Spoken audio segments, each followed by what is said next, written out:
এই যে এত দেরি করছে কেন? দীর্ঘদিনের আলোচিত জুটি অনন্ত জলিল ও বর্ষা এবার জানালেন তারা ধীরে ধীরে সিনেমা থেকে সরে দাঁড়াচ্ছেন। কয়েক মাস আগে বর্ষা জানান হাতে থাকা কয়েকটি কাজ শেষ করেই তিনি বিদায় নেবেন। সন্তানদের কথা ভেবেই এই সিদ্ধান্ত নেয়া।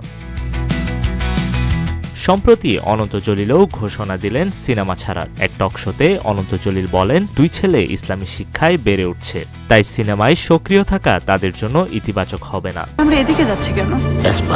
তিনি আরও জানান, সন্তানদের মদিনায় পড়াশোনার ইচ্ছা রয়েছে, সেখান থেকেই সিনেমা ছেড়ে দেওয়ার সিদ্ধান্ত আরও দৃঢ় হয়েছে।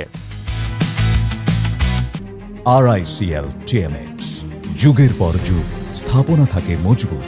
2010 সাল থেকে নিজ প্রযোজনায় সিনেমা বানিয়েছেন অনন্ত জলিল। প্রায় সব ছবিতেই বর্ষা ছিলেন তার নায়িকা।